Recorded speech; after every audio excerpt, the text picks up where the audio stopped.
اللهم إني أسألك في يوم الجمعة الفضيل زيادة في الدين، وبركة في العمر، والصحة في الجسم، وسعة في الرزق، وتوبة قبل الموت، وشهادة عند الموت، ومغفرة بعد الموت، وعفوا عند الحساب، وأمانا من العذاب. أسأل الله العظيم أن يحصنك بالقرآن، ويبعد عنك الشيطان، وييسر لك من الأعمال ما يقربك إليه، وأن يصب عليك من نفحات الإيمان وعافية الأبدان ورضا الرحمن، ويجعل لقيانا في أعالي الجنان. اللهم أذق قلوب أحبتي برد عفوك وحلاوة حبك، وافتح مسامع قلوبهم لذكرك وخشيتك، واغفر لهم بكرمك، وأدخلني معهم برحمتك. السلام عليكم ورحمة الله وبركاته. صباح الخير والسعادة والهنا على عيون حبايبي. ازيكم عاملين ايه؟ يا رب كده تكونوا بخير. جمعة مباركة كده عليكم وعلى اهلكم وحبايبكم واصحابكم واي حد انتوا بتحبوه، فجمعة مباركة كده عليكم جميعا. النهارده بقى هنبتدي روتين الجمعة مع بعض كده، هنبتدي كده بنشاط وبدلع وبحماس وبكل حاجة، يعني شايفين روقان ودلع ونشاط وحماس وكل حاجة في فيديو واحد. عايزاكم كده تحطوا لايكات للفيديو واشتراك كده كمان في القناة لو لسه اول مرة بتشوفوا قناتي، وما تنسيش كده تصلي على النبي علشان ربنا يزيد يومك كده في البركة، وتكوني كده مبسوطة في يومك بإذن الله. فيلا نصلي كده على النبي كده كلنا، اللهم صلي وسلم وبارك على سيدنا محمد. ويلا نبتدي روتيننا مع بعض. اول حاجه كده انا هعملها معاكم، هنعمل كده صينيه كيكه حلوه. كنت مطلعه مقاديرها كده من بالليل علشان تبقى بدرجه حراره المطبخ، ما تكونش حاجه طالعه من التلاجة. جهزت كده 4 بيضات، وكنت برضو كده مجهزه الدقيق برضو مطلعاه من التلاجة، والزبادي. النهارده هعملها بزبادي، ما كانش عندي لبن فهعملها معاكم كده النهارده بالزبادي. وجبت برضو كده كمان سمنه اهي، قلت هعملها بسمنه ما هياش بزيت، هنعملها كده برضو بسمنه، يعني هنغذيها كده خلاص، بيض بقى كتير وسمنه وحاجات حلوه كده باذن الله. وجبت برضو كده جهزت الملح وجهزت النشا. بحب احط كده نشا للكيك بتاعي، بتخليه طالع حلو جدا جدا. وبرضو جهزت كده البودر والفانيليا وكده. الف شكر. لا لسه ما كملناش، استنوا لسه باقي الخل، وكنت ناسيه السكر فهجيب السكر بعدين. يلا بينا بقى كده نحط لايك ونكمل كده ونشوف الكيكه هنعملها ازاي مع بعض. جبت كده اهو الخلاط، وحطيت فيه كده ال4 بيضات، وهنزل كده كمان عليهم بمعلقه صغيره ملانه من الخل، علشان تضيع الزفاره بتاعه البيض، وكمان بتدي للبيض هشاشه حلوه قوي، وتديله كمان لون فاتح. كلنا بقى بنزهق ونبقى متضايقين قوي قوي لما نعمل الكيك ونلاقيه طالع كده لونه من جوه غامق. لا، حط فيه اللي هو اللهم صل على النبي، حط الخل هيفتحه جدا جدا. وحطيت الفانيليا، حطيت كيسين من الفانيليا، لو كان عندي اكتر كنت حطيت، لان انا بحب احط على كل بيضه كيس فانيليا.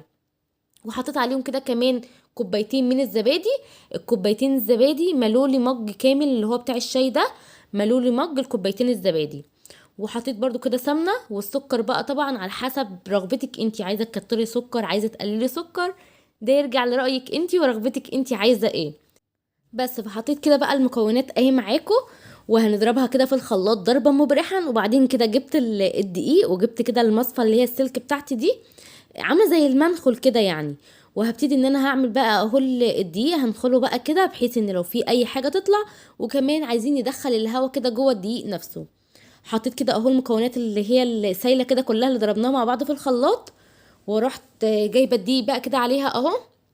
مش هنزل بالدقيق مره واحده، انا بحب انزل بيه حبه حبه علشان الكيكه بتاعتي ما تاخدش الدقيق كده كله في الاخر تطلع منكمده يعني. ونزلت كده برضو بكيس البودر ومعلقتين من النشا، هما كان اخر حبة نشا عندي فنزلت كده بيهم. وهقلهم كده اهو في اتجاه واحد، مش في اتجاهين، في اتجاه واحد علشان تطلع ناجحة معاكي باذن الله. كان ليا فترة كل ما اعمل الكيكة الاقيها بتطلع الصراحة مش عجباني، مش راضية عنها خالص، بقالي مرتين او 3 سألتكم قلت لكم البايركس ليه السبب، شيماء قالت لي لا عند اخواتي وحلو جدا، فقلت يمكن عيب فرن. فالمهم نفسي قفلت من الكيكه، رحت عند دعاء صاحبتي واكلت كيكه عندها، كانت عامله كيكه وكده واكلتها. جيت قلت لها قولي لي مقاديرك، قالت لي المقادير اللي انا عملتها معاكم دي نفس مقاديري انا بالظبط، بس خلاف انا مثلا بعمل 2 بيضه، هي بتعملها ب4 بيضات. فقلت خلاص هعملها يا دعاء تحت اشرافك انتي، ونشوف بقى كده هتطلع حلوه ولا ايه. فخليكم متابعين بقى معايا كده في الفيديو ونشوف الكيكه هتطلع معانا حلوه ولا هنروح نخنق دعاء ونعمل فيها ايه بالظبط. بس فحطيت كده المكونات اهي بعد ما ضربتهم كده. الدقيق بقى على حسب نوع دقيق برضو اللي عندك انتي، لو عايزه مثلا شوفي النوع اللي عندك انتي ايه نظامه، وحطي بقى على حسب النوع يعني. على رأي ولاء بتقول على المعلقة دي بتسميها لحاسة لان هي بتلحس كل اللي في الطبق او كل اللي في البولة بتاعتك. بس فحطيتهم كده اهو في الصينية، وكنت حاطه لها كده من تحت يعني سمنه، ما كنتش الصراحه مبطناها بدقيق ولا كده، وبرضو عملتها بسمنه، ما رضيتش اعمل بزيت، ما دخلت الزيت فيها خالص اهو، حطيتها عملتها كلها بسمنه يعني وكده. نغسل بقى الحاجه اللي هي بتاعه الكيكه اللي استخدمناها. زي ما شفتوا مطبخي كان نضيف الصبح، كانت كل حاجه عندي يعني في الشقه الحمد لله كانت نضيفه، وكنت بايته كده وانا مرتاحه البال بقى ان شقتي نظيفه وكل حاجه عندي متظبطه. وكنت منزله لكم الفيديو بتاع الشقه لما نظفت معاكم يعني نظفت الشقه وكده ووريتكم النظام، عجبكم جدا. ويعني بشكركم والله جدا جدا على تعليقاتكم الحلوه ليا. ام جنى وام عمر، يعني عايزه اقول لكم ان انا بحبكم قوي قوي قوي، انتوا بتسيبوش فيديو غير لما بتعلقوا لي فيه، فربنا يبارك لي فيكم كده يا رب، وتفضلوا معايا كده على طول. ام جنى كانت بتقول لي اعملي اللي ما كنت قلت لكم البصل بعمله تحت الحنفيه مش هيخليني ادمع، فبتقول لي جربي اعمليه جنب النار وباذن الله مش هتدمعي. بص انا هجربه باذن الله المره الجايه لما اجي اعمل البصل، وهقول لك بقى ايه يعني طريقتك نافعه فعلا ولا ما نفعتش معايا، لان انا الصراحه ما فيش حاجه بتنفع معايا. وبالنسبه بقى لحبايب قلبي اللي بيتفرجوا كده وما بيرضوش يكتبوا لي تعليق، ما بيفكرونيش بقى انتوا فين انتوا فين، انا عايزاكم تبقوا موجودين معايا. ام مصطفى وهديل وهبه حبيبه قلبي برضو بتعلق لي، ربنا يخليكي يا هبه ام مروان، فيا رب ما تحرم منكم ابدا ابدا، ويا رب ما بنسى اسامي ويويو كل الناس حبايبي دول راحوا فين. انا زعلانه منكم ان انتوا ما انتوش موجودين معايا، انا عايزاكم كلكم كده تبقوا موجودين معايا. القناه على فكره مش هتحلو غير بوجودكم معايا، لان انتوا السبب بعد ربنا في ان قناتي تتشاف، انتوا بوجودكم معايا بقى وبنفسكم كده وبحرصكم معايا في كل الفيديوهات، بتكتبوا لي تعليقات حلوه بتشجعوني. انا عايزه منكم بقى دفعه الفتره دي، دفعه كده تخليني قويه جدا جدا جدا، لان انا الصراحه يعني بقالي فتره كده تعبانه ومحبطه وزهقانه، عايزه الدفعه بتاعتكم بقى الحلوه.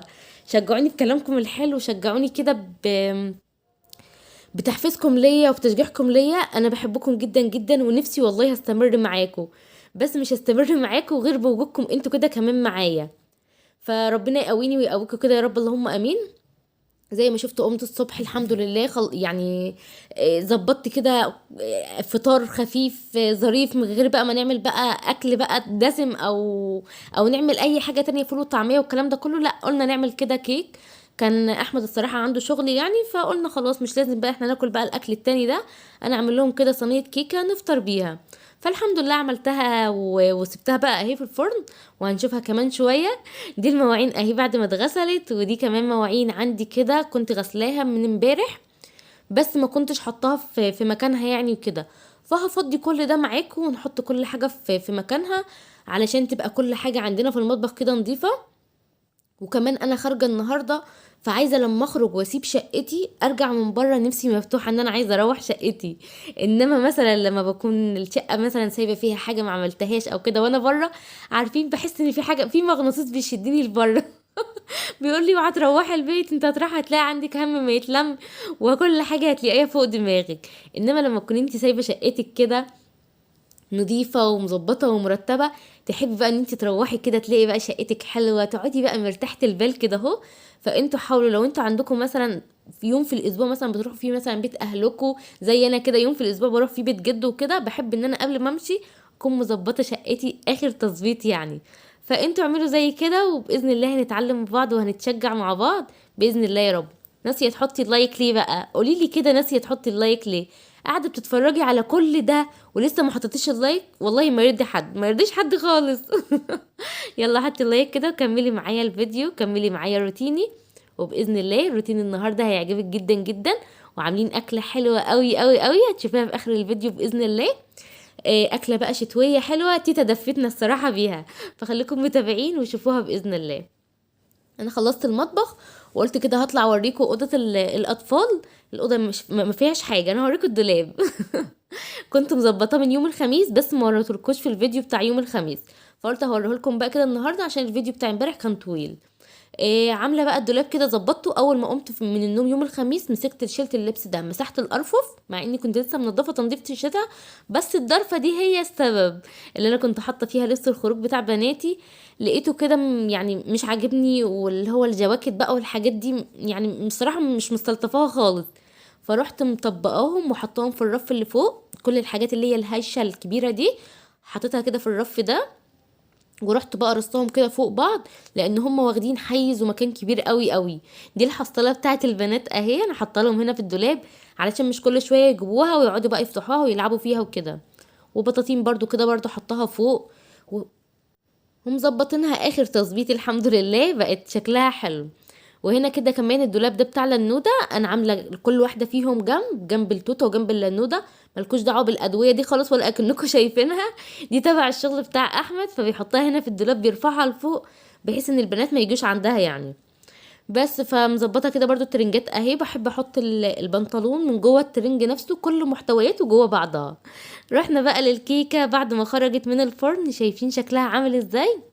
بصوا حكاية والله العظيم، طعمها كان تحفة وريحتها جميلة وكانت قلب الشقة عندي، وكانت الصراحة هشة وجميلة جدا جدا. هتشوفوها معايا دلوقت وانا بقطعها معاكم، ما كنتش قادرة امسك الصينية لان هي كانت لسه يدوبك خارجة من الفرن. في ناس بتسأل انتي اول ما بتقفلي على الكيكة بتخرجيها على طول من الفرن؟ لا مش بخرجها على طول، انا اول ما بقفل عليها النار بجيب صينية تانية واروح قلبها على الصينية دي، بقوم مغطية الصينية دي علشان الوش بتاعي مبحبوش متحمص بس. فبروح قلب عليها الصينيه واسيبها جوه الفرن بقى تعيش مع نفسها كده حوالي 5 دقايق، وبعدين اخرجها. ما بقدرش استنى اكتر من 5 دقايق الصراحه. بحب اشوف كده الكيكه ايه نظامها، طلعت فالحه ولا ايه.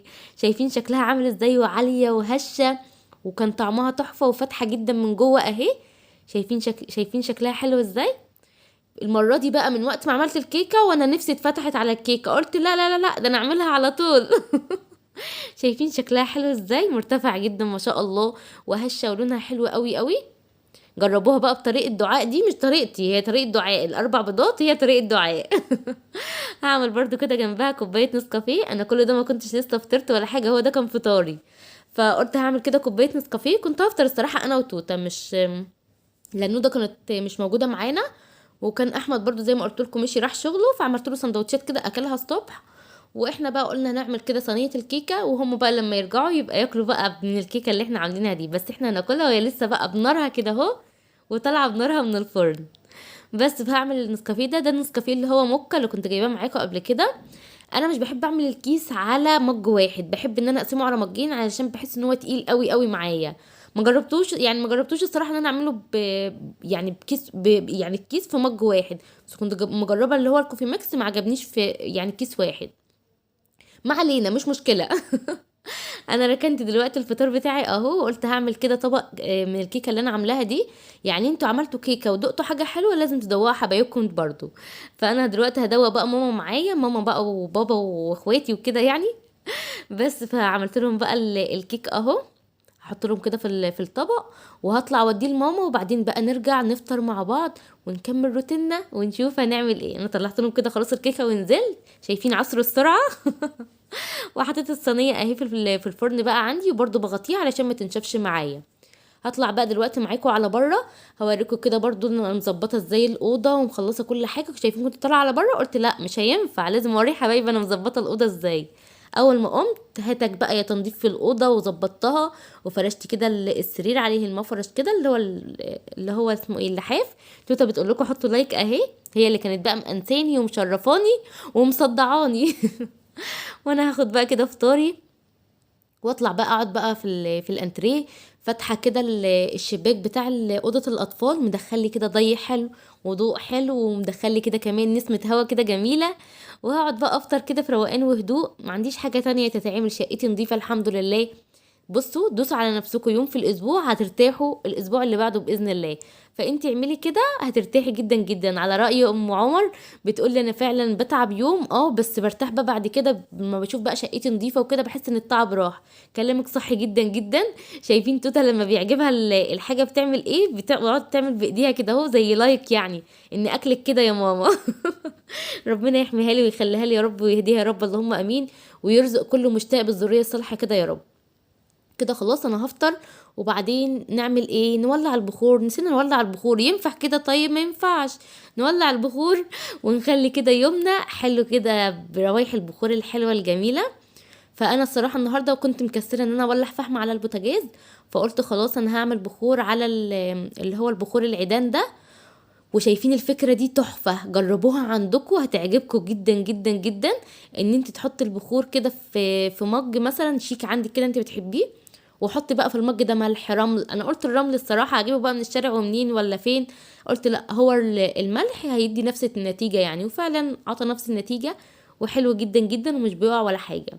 دخلت بقى معاكم كده على جوه، قلت هخرج اللبس اللي انا هلبسه، لان انا زي ما انتوا عارفين وحبايبي ومتابعيني واخواتي عارفيني بخرج يوم الجمعه. رايحه بقى بيت جده وكده، فهلبس الطقم ده. وهلبس برضو كده كمان عليه الطرحه دي، طرحه كده لونها اسود في احمر مورده كده، وفيها برضو نفس لون الطقم كده، اللون اللي هو السكري ده، مش عارفه سكري ولا ايه بالظبط، ما علينا. وبنطلون اسود، وهلبس برضو الشميز اسود والشوز اسود وكل حاجه كده متظبطه. كده خلاص جهزت كده كمان الشنطه. شايفين الشنطه بكون معزله بقى. معزله واخده لبس البنات كده كله من الدولاب. بحب كده ان انا اخد لهم يعني غيار معايا، ما بضمنش البنات يعملوا ايه في نفسهم وكده. فهناخد بقى كده لبسنا ونقفل انوارنا، وخلاص خلصنا حاجتنا ونخرج بقى على بره. بس فهنمشي بقى على طول ونشوف بقى ايه الاكله الحلوه الشتويه الجميله اللي تيتا عاملاها لنا، اللي هتدفينا بيها النهارده من البرد والتكتكه. ربنا يبارك لنا فيها يا رب ويديها الصحه وطولة العمر كده يا رب، اللهم امين. بس فاخدت بقى مفتاحي خلاص وشقتي قفلتها، وهاخد كده كمان الشنطة اهي، ونخرج بقى على برا ونشوف هنكمل يومنا وروتيننا ازاي. شايفين توتا اباش. الحمد لله ربنا سترها، كانت تطلع من على السلم بسبب شقوتها. شايفين بقى منظر الخضرة الحلوة الجميلة دي؟ شايفين شكلها حلو ازاي؟ تحفة جدا جدا. وهنا بقى الاكل وصل خلاص. تيتا بقى كانت عامله لنا اللي هو الكشك المطبوخ ده، بقى كشك صعيدي كده، حبايب قلب اللي من الصعيد اكيد عارفينه، كنت عاملاه معاكم قبل كده في القناه. هسيب لكم اللينك بتاع الفيديو ده في اول تعليق مثبت، يبقى ادخلوا عليه وشوفوه، وهنزله لكم كده برضو على المنتدى. يبقى ادخلوا وشوفوا الفيديو ده، حلو جدا جدا. اكله شتويه 100% هتدفيكي وتقعدك كده متهنيه. شفت بقول اشعار ازاي؟ يلا كده ما تنسوش الصلاه على النبي، اللهم صل وسلم وبارك على سيدنا محمد.